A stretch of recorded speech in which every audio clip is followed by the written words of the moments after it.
Hi, this is Abbe and Simone from the Discover Animals website. We're here today with Michaela Strachan. Hi Michaela. Hello. Thanks for being with us. Pleasure. We're going to start off with a few questions, so Simone's going to start. Okay, so thanks Michaela, hi. Can you recall your earliest wildlife encounter and how did this shape your love of nature?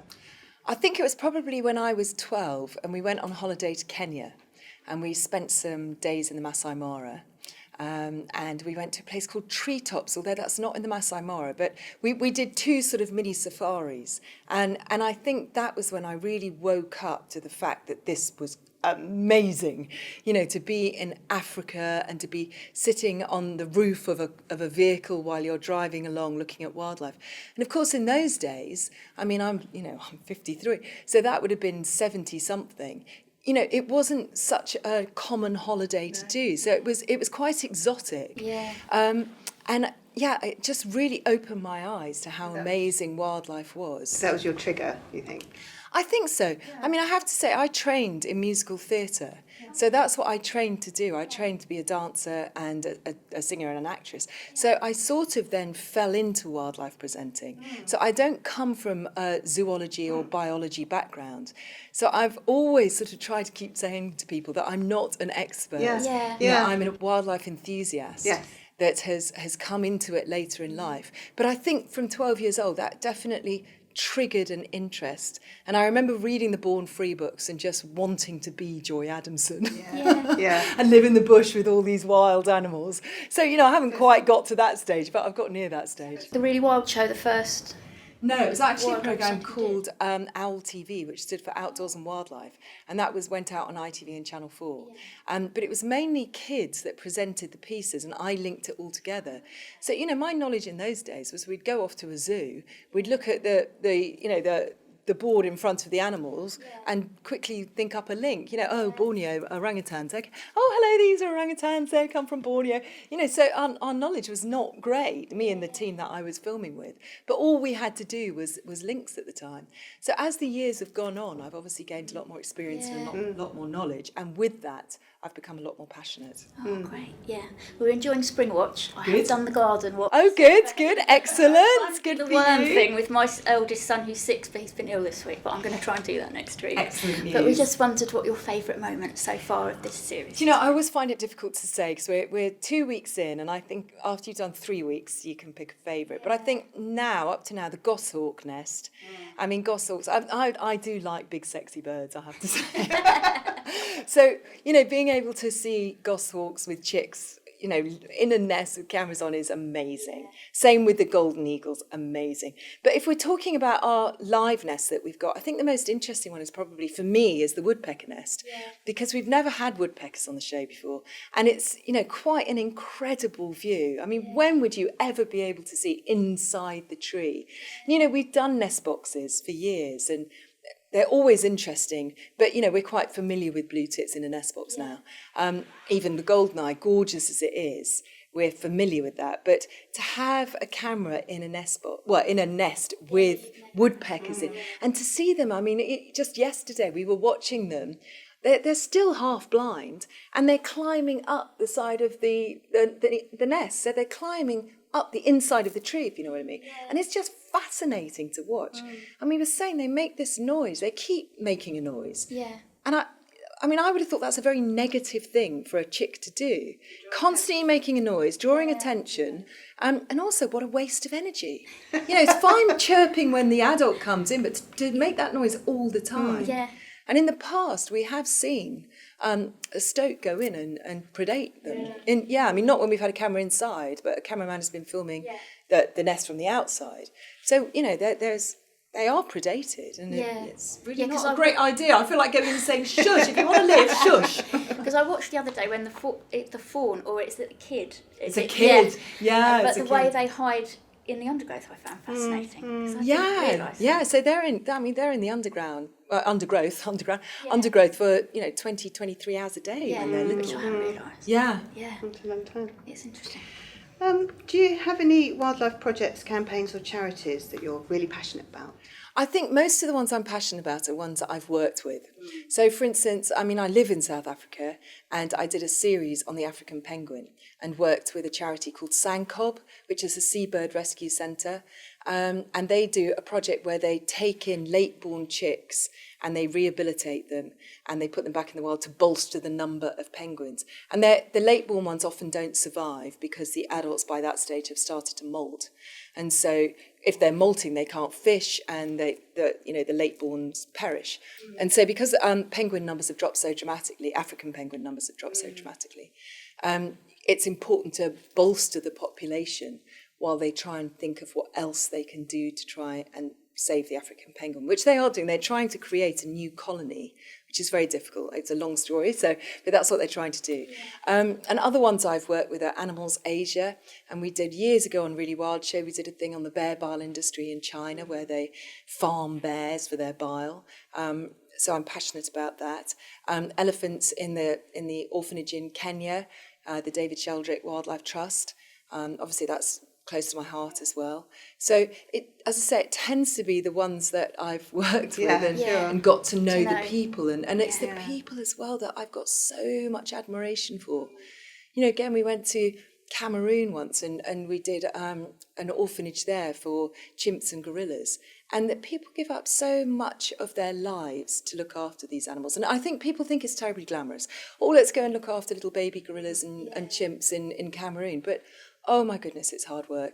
And when you're in those sort of countries, you are banging your head against a brick wall to try and get change. China, for instance, with the bear bile industry, it was a fantastic lady that was there. And it's just so difficult to make change. And the other one is the orangutans in Borneo, and I did 2 series of something called Orangutan Diaries there, and that's the Borneo Orangutan Survival Foundation, and that's another one that I've been there, I've experienced it, I got to know the lady that ran it at the time. So yeah, lots of projects. I tend to get very close to the projects that I'm filming. Yeah, which is nice. Yeah. Fantastic. Yeah. And we wondered what your most unusual or memorable animal experience has been so far, if you have one. Well, it's quite hard to answer that, but the most amazing trip that I think I've done, and the one that, so many stick in my memories for different reasons, but I was lucky enough to do a filming trip to Antarctica, and I think that's the most extraordinary place to visit. Yeah. And what I love about Antarctica is nobody owns it. It's nobody is from Antarctica. No one was ever born in Antarctica. And the only people that live there are the scientists. So they're only there for a while and then they leave again. So it was just the most extraordinary landscape. And I think it's one of those final wildernesses that's left. And obviously, there are all sorts of problems going on in the Antarctic. Yeah. But there's still a lot of wilderness and a lot of wildlife that's very untouched. So have you been to the Arctic as well? Yeah, I have been to the Arctic, yeah.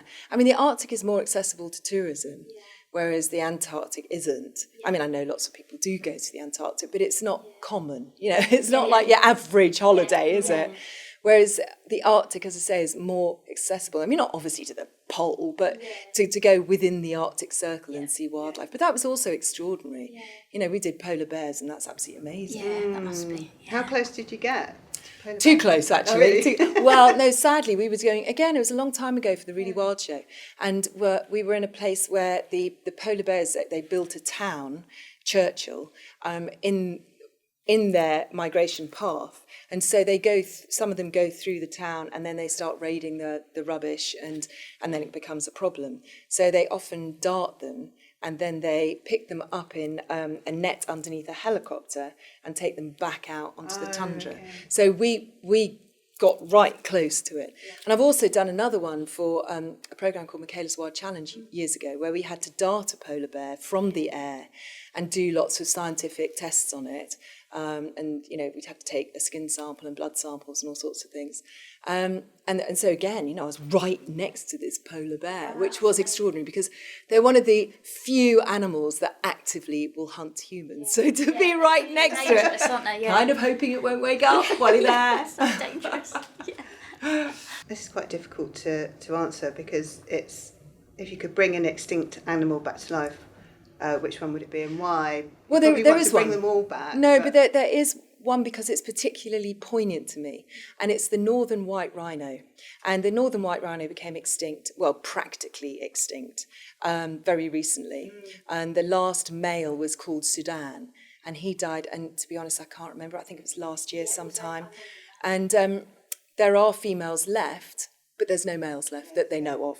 And I went to see that rhino, Sudan, before he died. So a few years ago, we went to Kenya, and what I find really sad is my son was with me. My son's 14, and so he must have been about 12 at the time. And, he touched that last rhino, and I think that's really poignant for him at that age to have touched an animal that now is extinct. And I should say it's the northern white rhino. Yes. We still have southern white rhinos, because I remember when I tweeted that, suddenly everyone thought the white rhino had disappeared. Yeah. We do still have the southern white rhino. But I just think to lose an iconic, what we call A-list species like that, I mean, we're losing things all the time. And a lot of the things people haven't even heard of. And if they haven't heard of them, they don't tend to care so much. But when you lose something like a rhino, a species of rhino that we all know about, and we all connect with and we all care about, that's when it's really, really sad. Yeah, it is really sad. We thought we'd ask as well what your favourite place to enjoy nature is and why. There are two that I really enjoy. For me, going to the savannah in Africa. So somewhere like the Masai Mara. And I know lots of people go, the Masai Mara, it's overpopulated, too many tourists. But there's a reason for that, because it's a brilliant place to see wildlife. Yeah. And it was the first place in Africa that I went to see wildlife. And again, I went on holiday there probably about 4 years ago. And we went to a conservancy, which was absolutely amazing, because there's only a few lodges that use that conservancy. So it's not like 25 minibuses round one pride, which can be hideous. Yeah. But that again, that's quite a snobby attitude, because we're all tourists. I'm a tourist. Yeah. We're all tourists. So, but obviously you do get a better experience if there's not quite so many minibuses around. It's hard to manage, isn't it? Get the balance right. Yeah. Yeah, and I'm sure in years to come we'll be questioning the amount of ecotourism there is and the damage that it does. But, when you see the Great Migration, and I've seen the sort of start of the Great Migration, it's unbelievable when you've got all those wildebeest and zebra all crossing the river. It's absolutely unbelievable to watch. So that's one of the things. I mean, I love the African savannah and the African bush and seeing African wildlife. But the other is underwater. So to go diving and see wildlife underwater. And one of the best places I ever went is a place called Sipadan. And it's just... At the time, I don't think you can do it anymore, but at the time they had somewhere where you could stay on the island, and you basically walked, within walking distance of walking into the sea, there was a mile drop-off coral wall. So you just went in with your diving stuff, walked to the edge of the sea, walked a bit further, and down you went. So it was extraordinary. I think now, certainly the last time I went there, no one stays on the island. It's just a base. You stay elsewhere. But so I just love that, because it's such a privileged place to be. We're not naturally equipped to go underwater like that, and it's silent. So you can immerse yourself in that world and not have people yabbing. Yeah, literally immerse. Yeah. So there are two for me, and those are the two. Oh, lovely. Thanks. Okay. So moving on to the British countryside. What are your thoughts on the rewilding of the British countryside? I think rewilding is something that has to be done. It's really important. We have to have more natural spaces. We have to stop the amount of building and paving and concreting we're doing, and the amount of deforestation that's going on. And I can't believe I get tweets all the time saying, please help me, they're trying to build on this park or this woodland that we've got. And it all seems to be local areas that are just getting smaller and smaller. But we're up in the Cairngorms at the moment filming, and there's the most amazing and encouraging project up there called Cairngorms Connect. And it's lots of different landowners all working together which is sometimes a rare thing. And it's a 200-year project that they're looking at. So they're looking at this really long term. I mean, the people that started it obviously won't be alive in 200 years' time. And to have that sort of foresight to do something like that, I think is absolutely amazing. And I think it's a real example for other people to follow. And you know, they've got big plans, and they're reforesting, and they're bringing habitat back, and they're looking at the ecology. And, you know, it's a really intelligent conservation plan that, as I say, gets lots of partners working together. And that's the only way to go forward. And the trouble is, in this country and other countries as well, you know, people tend to want to do their own thing, and they work against that little group. We've all got to come together now. The time has come for us all to make a plan and make changes. So, because it's hard to get people to focus as well close to home sometimes. I think people are all very aware of the wider world and the problems of wildlife, but when it comes to Britain, I don't think as many people are aware how much we're losing. well, I think people are becoming think? aware, and I think this year in particular, we have been bombarded, I think, with what is going on in the world, you know, with Rebellion Extinction, with David Attenborough's programs, you know, there's with climate change programs, there's been so much information. I don't think there's anybody, unless they've got their head completely in the sand, that doesn't really know that we are in crisis mode as a planet. But now I think, because a lot of people feel like they can't do anything, we've now got to give people hope. Exactly. And that's, again, one of the things we're doing on Spring Watch, is doing the Garden Watch. Yeah. And, So you know, get people giving... involved and think they can change things, because I guess people feel a bit stuck now. It's Getting people empowerment. to listen, isn't it? I think if you empower people and then they think they're making a difference, it encourages them to do more and more. And I think it is very easy to sit there looking at things like the rhino crisis that's going, I mean, not just with the northern white rhino, but with poaching of rhinos generally. And, you know, the sort of wider world problems that you feel helpless about and you feel completely disempowered. And so when you give people a project that they can do in their back garden, start there, start on your own patch, rewild your garden. And that's what we're trying to encourage people to do.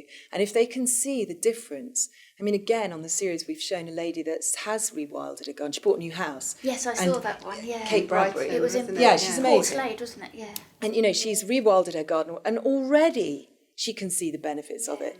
So I think if we can encourage people to do that, and they can see the benefit that just simple little changes make, then hopefully we can encourage them to think further than that. Yeah. So is there a particular person or organisation you could say you admire the most? I think all In those wildlife, people that I've already mentioned, I mean, there are just way too many to it's mention. hard to narrow And that down. all, you know, the people like the David Sheldrick Wildlife Trust, you know, Daphne Sheldrick, Lona Droshan-Nielsen, who was the lady that I met at Animals Asia, you know, all these people are so incredible. And then on the programme last night, we were talking about Roy Dennis, who is instrumental in reintroducing ospreys into the country. You know, all those people that have just made such a difference.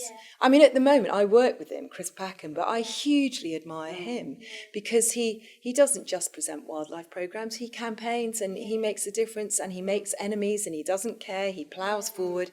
And, you know, you've got to have huge admiration for those people. Yeah, absolutely. Yeah. And then finally, have you got any tips for budding wildlife enthusiasts?